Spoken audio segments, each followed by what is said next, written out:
अच्छा सुनो, सब्सक्राइब करते वक्त ना घंटी बजा देना ताकि जब मैं ऑनलाइन आऊँ तो तुम्हारे फोन की भी तो दोस्तों, इस समय की पहले बड़ी अपडेट हम आपके सामने रखेंगे। जी हाँ, स्कॉलरशिप को लेकर क्या अपडेट है, जरा इस अपडेट को यहाँ पर देख लीजिए। छात्रवृत्ति के लिए 30 जनवरी तक करना होगा आवेदन। जी हाँ, छात्रों के खाते में 25 फरवरी तक भेजी जाएगी राशि। पूरी अपडेट अभी हम आपके सामने रखने वाले हैं। जी हाँ, UP DElEd BTC admission 2025 latest update क्या है। आज तारीख है 18 जनवरी 2025। जी हाँ, आवेदन की स्थिति को देखने वाले हैं। और जो बच्चे डायरेक्ट एडमिशन लेना चाहते हैं उनके लिए दोस्तों क्या अपडेट है। जी हाँ, सीधे कॉलेज में जाइए, डायरेक्ट एडमिशन लीजिए। क्या प्रोसेस होगा, अगर आपने कोई फॉर्म नहीं भरा, विदाउट फॉर्म भी डायरेक्ट एडमिशन आप कैसे ले सकते हैं, उसका भी प्रोसेस आपको बताते हैं। आप तुरंत माइनॉरिटी कॉलेज सर्च करिए, ठीक है, या यूपी डीएलएड की वेबसाइट पर जब जाते हैं वहां पर सीट या अलॉटेड सीट देखते हैं ना, वहां पर लिखा होता है माइनॉरिटी कॉलेज। ठीक है, तो हर जिले में, आप जिस जिले में रहते हैं, अगर वहां पर कोई माइनॉरिटी कॉलेज है, तुरंत वहां पर जाइए। ठीक है, पैसा दीजिए, एडमिशन लीजिए। तो एक एक करके आज की सारी अपडेट्स को हम आपके सामने रखने वाले हैं। टीआरई 4 80,000 शिक्षक होंगे बहाल। जी हाँ, ताबड़तोड़ वैकेंसी की बात हो रही है। तो यहाँ पर देख सकते हैं टीआरई 4 में करीब 80,000 शिक्षकों की बहाली की बात कही गई है।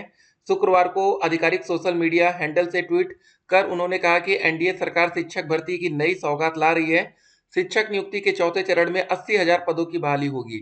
उत्तर प्रदेश में दोस्तों वैकेंसी नहीं आ रही है और हम लोग बिहार में वैकेंसी देख रहे हैं।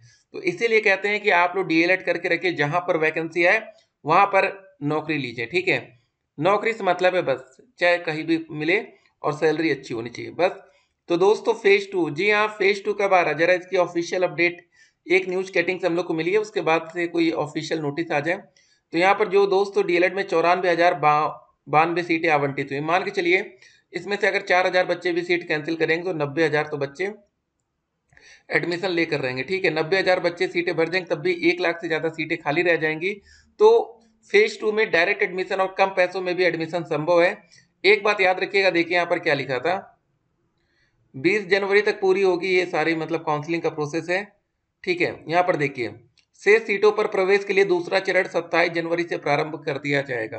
ठीक है, 27 जनवरी, ये ध्यान रखिएगा। हाँ, अगर आपको किसी प्राइवेट कॉलेज में एडमिशन लेना है, अगर अभी तक आपके पास जीरो जानकारी है, तो एक बात का ध्यान रखिए, किसी प्राइवेट कॉलेज में अगर आप जा रहे हैं तो पहली कंडीशन 2 साल में पूछ लीजिएगा कितना सर पैसा लगने वाला है। ठीक है, और कम से कम आप 3 से 4 कॉलेज में जाकर बात करेंगे। तो 2 साल में कम से कम आपको पैसा देना है। ठीक है, नॉर्मल फीस होती है प्राइवेट कॉलेज की 41,000 रुपए, और कहीं कहीं एक साल में आप 20,000 पर भी डील डन कर ले रहे हैं, कहीं पर बच्चे 10,000 में बात कर ले रहे हैं। तो अलग अलग जगह हो सकती है। दूसरी कंडीशन, नॉन अटेंडिंग, अगर हम क्लास अटेंड नहीं करते उसका कोई पैसा हम नहीं देंगे। तो ये दोस्तों जहां पर 20,000 में एडमिशन हो रहा है वहां तो भैया फ्री रहता है लगभग लगभग, लेकिन जहां 41,000 ले रहे हैं, अगर आप वहां क्लास नहीं करेंगे तो वो थोड़ा सा एटीट्यूड दिखाएंगे कि नहीं नहीं हमारे यहाँ ऐसा नहीं होता। ठीक है, तीसरी बात, आप लोग ड्रेस नहीं खरीदेंगे। ठीक है, बहुत से बच्चों के लिए ड्रेस से अलग से पैसा 5-5 हजार मांगा जा रहा है। आपका मन करे तो ड्रेस खरीद लीजिए, वैसे ड्रेस की कोई जरूरत नहीं पड़ती है। जब आप एग्जाम देने जाते हैं तो आप किसी भी कपड़े में जाकर एग्जाम दे सकते हैं। टीचिंग लगती है, कोई भी कपड़ा पहनकर जाइए। ठीक है, जो आपके पास नॉर्मल हो, कोई दिक्कत नहीं होती है। अब तीसरी बात होगी, तो चौथी बात पर आते हैं कि सर टीचिंग में कैसे मैनेज होगा। टीचिंग आपकी 30 दिन की होती है और 4 बार लगती है। पहला सेमेस्टर 30 दिन, दूसरा सेमेस्टर, तीसरा सेमेस्टर, चौथा सेमेस्टर। चौथे में 6 to 8 के बच्चों को आप पढ़ाएंगे, बाकी में 1 to 5। ठीक है, जैसे अगर आप मान लीजिए कहीं बाहर प्राइवेट में जॉब कर रहे हैं, नौकरी कर रहे हैं, ठीक है, तो आप टीचिंग नहीं कर सकते, तो ये कॉलेज वाले अगर मैनेज करा दे तो बहुत अच्छी बात है, नहीं तो आप भी मैनेज कर सकते हैं, लेकिन एक बार कंफर्म कर लीजिएगा कि वो क्या राय देते हैं अपनी। पांचवी कंडीशन, प्रैक्टिकल में क्या नंबर मिलने वाला है। ठीक है, प्रैक्टिकल में बिना फाइल के अगर नंबर मिल जाए तो और बेहतर है। देखिए, हम कुछ बातें आपको इसलिए बता रहे हैं ताकि आगे आपको फायदा हो। क्योंकि जब आपका एडमिशन होगा ना, कुछ बच्चे एकदम रौब के साथ आएंगे, एकदम फुल्ली एटीट्यूड में। आप लोग 90 बच्चे क्लास में ड्रेस में बैठे होंगे, 10 बच्चे भौकाल में होंगे। तो पैसा सबका उतना ही लगेगा, लेकिन इनका रुतबा ज़्यादा अच्छा रहेगा 10 बच्चों का, बाकी आप लोग लगेंगे सिर्फ एक स्टूडेंट से। ठीक है, देखिए, 2 साल में आपको सिर्फ डीएलएड का सर्टिफिकेट ही मिलेगा, जो कि आगे शिक्षक भर्ती के लिए चाहिए। अभी आपने हाई स्कूल, इंटरमीडिएट, ग्रेजुएशन का, ठीक है, जब आपने डीएलएड में फॉर्म भरा, किसी ने आपसे नहीं पूछा कि आपने हाई स्कूल कौन से स्कूल से, क्या कोई बहुत अच्छा स्कूल था भैया, आपके यहाँ नकल नहीं होती थी, क्या होता था। ठीक है, यहाँ पर सिर्फ यही देखा गया कि जिसके परसेंटेज ज्यादा थे उनको सरकारी कॉलेज मिला, जिनके परसेंटेज कम थे उनको प्राइवेट कॉलेज मिला। ठीक है, भले आप मेहनत से लाए, उसकी कोई कदर नहीं हुई आपकी। ठीक है, तो वैसे ही दोस्तों हमेशा होता रहेगा, डीएलएड में जिसके परसेंटेज ज्यादा रहेंगे उनको इज्जत मिलेगी, तारीफ मिलेगी, और सुपर टेट में भैया जिसके नंबर ज़्यादा आ गए उनको नौकरी मिल जाएगी। ये कोई नहीं पूछने वाला कि आपको नकल से मिले हैं, कि आपको पेपर आउट हो गया था, कि आपने साल भर बैठा लिया, किसी को नहीं। बस नौकरी से मतलब है दुनिया को। बस आपसे ये पूछा जाएगा कि आपकी नौकरी लग गई, या तो यस या तो नो। नो करने पर आप कहेंगे नहीं यार वहां पर नकल हो गई, हमको नहीं मिल पाया, तो बाकी लोग कहेंगे आपने नकल क्यों नहीं किया। ठीक है, तो ये सारी बातें हैं। तो फिलहाल दोस्तों कुछ आप लोग के कमेंट्स को हम पहले पिक करते हैं और उसके बाद स्कॉलरशिप की अपडेट को भी देखेंगे। शिक्षकों के हजारों पद रिक्त हैं, नई भर्तियों का पता नहीं। ये दोस्तों उत्तर प्रदेश से अपडेट है।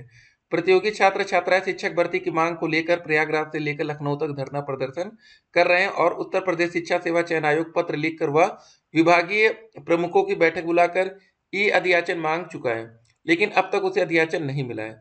देख सकते हैं दोस्तों, पिछले 10 वर्ष से ज्यादा समय से भर्ती नहीं आने से प्रधानाचार्यों के करीब 30,000 से ज्यादा पद वर्तमान में रिक्त हैं। सोचिए क्या हो रहा है यार यूपी में। सर डायरेक्ट एडमिशन लेने पर स्कॉलरशिप आएगा कि नहीं? बिल्कुल आएगा। देखिए डायरेक्ट एडमिशन भी लीगल होता है, इलीगल नहीं होता। एक बात ध्यान रखिएगा, ये मत सोचिएगा कि हम डायरेक्ट ले रहे हैं, ठीक है? क्योंकि पीएनपी को सीट लॉक करना पड़ता है, मतलब कॉलेज को सीट लॉक करना पड़ता है ताकि पीएनपी को पता चल सके कि हाँ भैया इनके कॉलेज में 100 सीटें थी, 50 बच्चे एडमिशन ले चुके हैं। सारा कुछ ए टू जेड ऑन रिकॉर्ड रहेगा। सर ये बताइए कि जिस डिस्ट्रिक्ट में डीएलएड होगा उसी डिस्ट्रिक्ट में जॉब लगती है, प्लीज रिप्लाई सर। देखिए ऐसा पहले होता था, आज नहीं, बहुत पहले ऐसा होता था। ठीक है कि आप जहां से डीएलएड करेंगे वहीं पर आपकी नौकरी लगती है, लेकिन अब ऐसा नहीं होता, अब सुपर टेट आ गया। ठीक है, पहले क्या होता था, आपकी जो नौकरी लगती थी वो मेरिट के आधार पर लगती थी। ठीक है, तो ये नियम था। लेकिन अगर आप दूसरे जिले से भी आप डीएलएड कर लेते हैं तो आपको अपने जिले में नौकरी मिल सकती है। ठीक है, अगला देखते हैं। सर अलॉटमेंट लेटर निकलवाने के बाद डॉक्यूमेंट्स में प्रॉब्लम होने की वजह से एडमिशन नहीं हो पाया, मेरा 10,000 डूब गया। देखिए हमने पिछले 4-5 महीनों से वीडियो बना रहे हैं हम लोग डीएलएड एडमिशन को लेकर, और हर बार हमने एक ही बात आपसे बताई।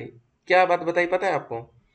कि अगर आपको लगता है कि आपके नंबर में हाई स्कूल इंटर ग्रेजुएशन में कोई अगर आपको डाउट लग रहा है तो आप सीधे जाइए, जिस कॉलेज में आपको एडमिशन लेना वहां से संपर्क कर लीजिए। लेकिन काफी बच्चे थोड़ी सी लापरवाही की, बताइए अगर आप वहां पर चले जाते हैं एक दिन, जहां पर आपको देखिए 2 साल पढ़ाई करना है, ठीक है 2 साल जाना है, ठीक है लगभग 500 दिन जाना है पढ़ने, एक दिन आप नहीं गए वहां पर, पता कर लेते तो आपके पैसे बच जाते हैं, क्योंकि आपकी गलती नहीं है, आपको पता नहीं रहा होगा कि कैसे क्या करना है। और मैक्सिमम बच्चे साइबर कैफे से फॉर्म भराते हैं। तो एक तरीका ये है, जिस भी कॉलेज आपको अलॉट हुआ था उसी कॉलेज में अगर डायरेक्ट एडमिशन हो तो एक बार संपर्क में रहिएगा कि सर डायरेक्ट एडमिशन करके मैनेज करा दीजिए। ठीक है सर, सेकंड फेज काउंसलिंग कब से होगा? 27 से उम्मीद है दोस्त। सर मेरा काउंसलिंग नहीं हुआ है, अब काउंसलिंग हो सकती है क्या? बिल्कुल होगी आपकी। सर 2025-27 में काउंसलिंग कब होगी, क्या खबर है? या सत्र शून्य हो जाएगा? तो अभी ये वो बच्चे हैं जो नया एडमिशन की सोच रहे हैं। देखिए अगर आपका ग्रेजुएशन कंप्लीट है तो आप इसी सत्र में आ जाइए 2024 वाले में, डायरेक्ट एडमिशन से सीधे एंट्री मार दीजिए। सर आप फर्स्ट सेमेस्टर की क्लास लीजिए, बिल्कुल आप सारी क्लासेस होंगी और आपको मजा भी आएगी। ठीक है, तो बिल्कुल आप टेंशन मत लीजिए, उतना टेंशन वाला कोर्स भी नहीं है, नौकरी तक भी टेंशन नहीं रहती। लेकिन कुछ लोग होते ना, आपको डराएंगे। देखिए जब तक आप डरेंगे नहीं तब तक आप पैसा नहीं देंगे, सिंपल सी बात है। तो डरना नहीं है, अच्छे से पढ़ेंगे हम लोग। सर मैं ओबीसी से हूँ, मुझे डाइट मिला था लेकिन मेरा 2 नंबर से रह गया। अगर आपको डाइट मिला था तो फिर नंबर से रह कैसे सकता है? या तो मिलता है कॉलेज या तो नहीं मिलता है। सर डायरेक्ट एडमिशन का लास्ट डेट कब है? Please reply. अब इसकी कोई लास्ट डेट नहीं है डायरेक्ट एडमिशन के लिए। बाकी हाँ, जिन भी बच्चों को कोई कॉलेज अलॉट हुआ है तो वो बच्चे 20 जनवरी तक हर हालत में कॉलेज को जाकर फाइनल कर ले, नहीं तो आपका 5,000 रुपये डूब जाएगा। या अगर आपने 5,000 और अलॉटमेंट लेटर का भी दे दिया तो 10,000 डूबेगा। सर बस्ती डाइट में 192 पर डाइट मिल गया है। सर मेरा 210% है, मैंने काउंसलिंग नहीं किया, डायरेक्ट एडमिशन हो जाएगा? जी हाँ हो जाएगा। सर मेरा भी काउंसलिंग नहीं हुआ है सर, मेरा रिजल्ट में थोड़ा गड़बड़ी है, सही करवा रहे हैं सर। आप सीधे कॉलेज में जाइए, टाइम खराब मत करिए। कब तक कॉलेज में एडमिशन होगा वो चल रहा है, उसके लिए टाइम है अभी। सर डायरेक्ट एडमिशन के लिए बात किया तो डायरेक्ट एडमिशन लेने से कोई प्रॉब्लम होगी क्या? बिल्कुल नहीं होगी। सर आप स्पेशल डीएलएड का फॉर्म कैसे भरें? अभी इसका हम नहीं बता रहे, नॉर्मल डीएलएड देख रहे हैं। सर मेरी स्टेट रैंक 1,17,772 है और मैं पीएच कैंडिडेट हूँ। ठीक है, मैं काउंसलिंग नहीं करवा पाया हूँ, क्या मुझे डायरेक्ट कॉलेज? देखिए ये आप लोग बड़ी गलती करते हैं ना, आप लोग को करा लेना चाहिए। अब क्या होगा, फेज 2 में अगर उस सीट्स को ओपन कर दिया गया या जनरल कर दिया गया जीएनओपी में, तब तो फिर अच्छी मेरिट वाले बच्चे आएंगे तो फिर आपको मिल भी नहीं पाएगा। सर हम लोग बिहार से हैं, हम लोगों का काउंसलिंग कब से होगा? 27 से उम्मीद है। ठीक है सर, मेरी स्टेट रैंक 2,90,000, बहुत ज़्यादा रैंक है आपकी। सर सेकंड फेज काउंसलिंग में हमारे मन का कॉलेज मिल गया है, मुझे जो कॉलेज अलॉट हुआ है उसमें मुझे नहीं लेना है, तो क्या ठीक है हम फिर से काउंसलिंग के लिए 5,000 पेमेंट करनी होगी? जी हाँ बिल्कुल, अगर आपको कोई कॉलेज अलॉट हो गया है और अगर आप उस कॉलेज को छोड़ना चाहेंगे तो आपको पैसा देना ही पड़ेगा। और 20 तारीख को जो आपको कॉलेज मिला है, अगर आप उसमें एडमिशन नहीं लेते तो वो कैंसिल हो जाएगा और आपका 5,000 डूब जाएगा। सीट अलॉटमेंट रिजल्ट आप डाउनलोड करिए फेज 1, जैसे दोस्त यहाँ फेज 1 दिख रहा है वैसे ही एक विज्ञप्ति आएगी फेज 2 के लिए, और वहां पर भी दोस्तों सारी डिटेल दी गई होंगी कि कैसे किस हिसाब से आपकी काउंसलिंग कराई जाएगी। ठीक है, तो ये दोस्तों आवश्यक डॉक्यूमेंट्स हैं, डीएलएड आवंटन पत्र, आवेदन पत्र, ठीक है, शुल्क रसीद, ये सारे देख लीजिए। अगर आपने इतने सारे 15 जो लिस्ट है ना, ये अगर आपके पास सारे डॉक्यूमेंट्स हो जाएंगे तो आप किसी भी कॉलेज में जाइए, आपका एडमिशन हो जाएगा।